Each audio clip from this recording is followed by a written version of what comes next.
Hello everyone, the Overplayer back, and today I wanted to give you guys a brief tutorial on how to get the new blueprint for the 80s action hero challenges, specifically the Warzone ones. This is for the Phoenix Ignition. It's what the sniper rifle is you see on screen. It is a Pellington, and I would say it looks pretty good, and I'm going to give you an easy way to do all the challenges. Now, some of the challenges are pretty basic, and I'm not going to go over them, but there are some that are a little harder, or that there are some tips and tricks that really could help you get them better. Alright, so let's look into it. So first I'm going to go over just some of the easy challenges in this because there are a couple, like the first easy one is be the first person of your squad to get a kill. That's just going to happen if you play enough, not hard.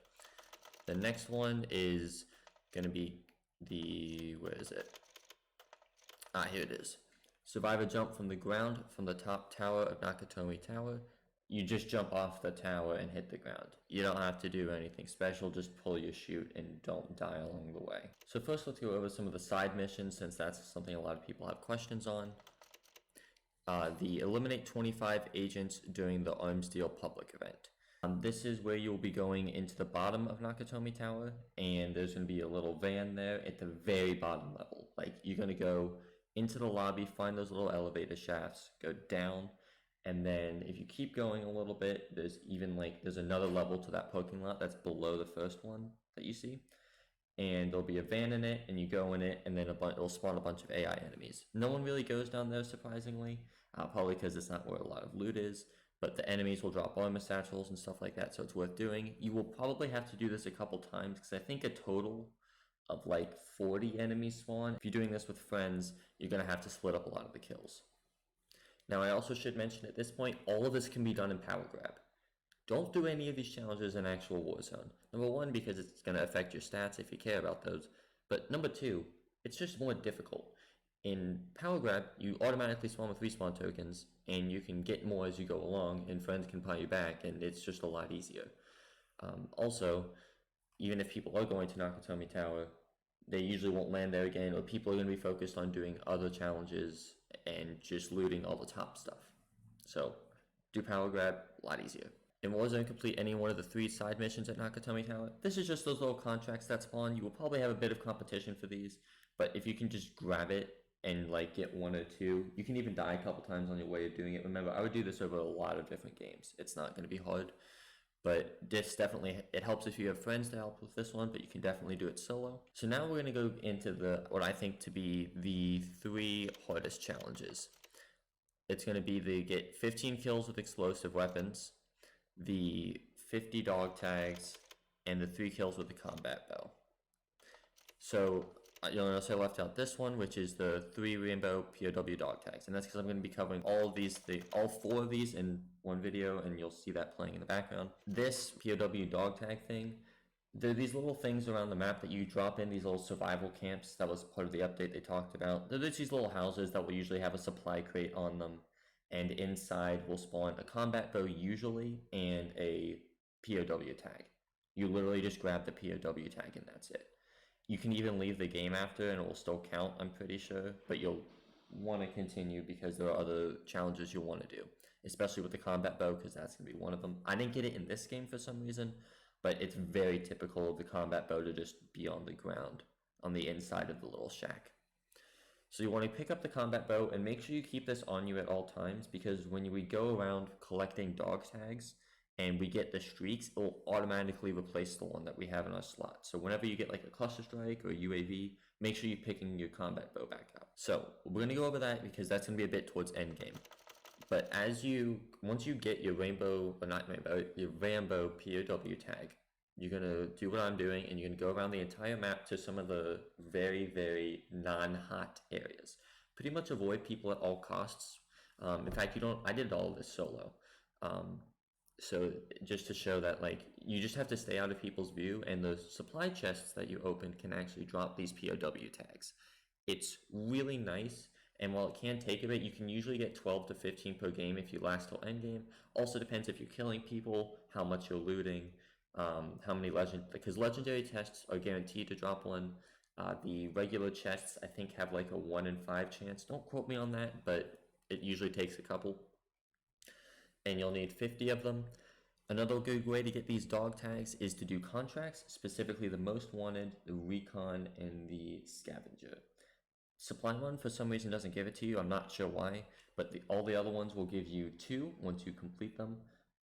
Well, except the bounty. The bounty itself won't give you 1, but because you kill people whenever you play it, you're going to be getting dog tags anyway. And you can also get them from supply chests and stuff like that, like I said before.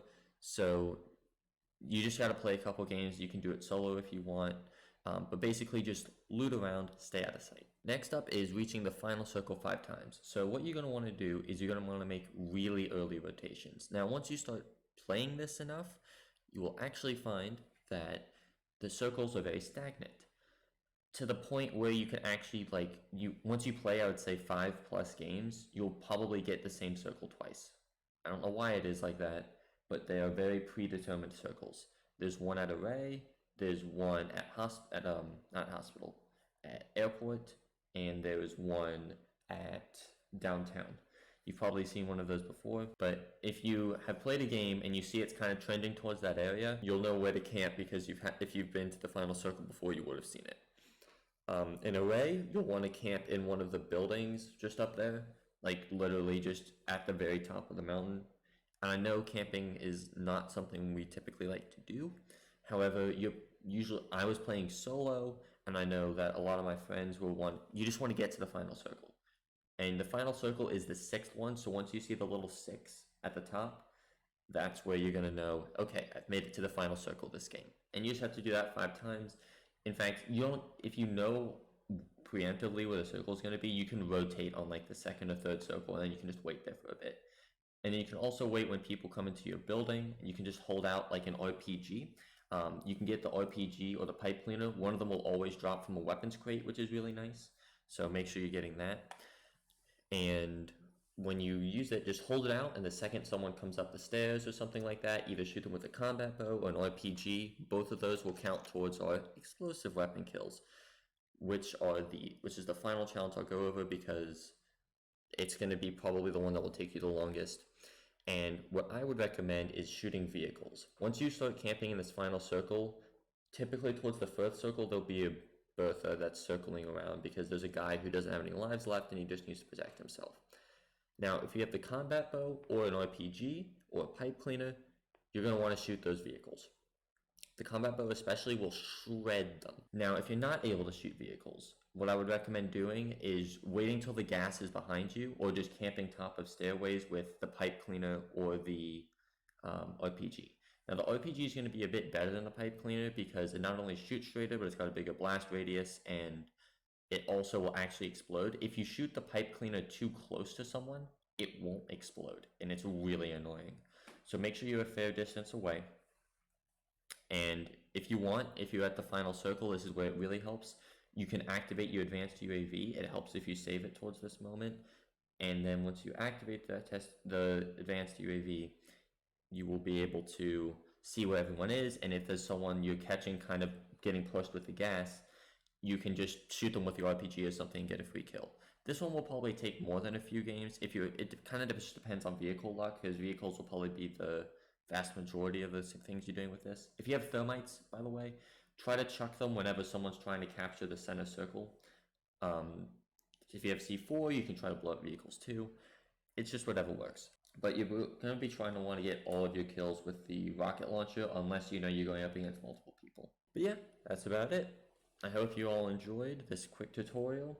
And if you want a game estimate, I would say it would take you roughly 10 games should you use this strategy every time. It really just depends on how your explosive kills go. That's what's going to take you the longest by far. And if you're dropping at Nakatomi Tower a lot and you're getting bad luck, it might take a bit longer, but you should be able to get it done within a couple hours. It's really not hard to do this. Plus, Power Grab is a really fun mode, and it provides a lot of extra chances should you die early on. But yeah, hope you all enjoyed this video, and if you did, leave a like and subscribe, and I'll see you all next time. Bye-bye.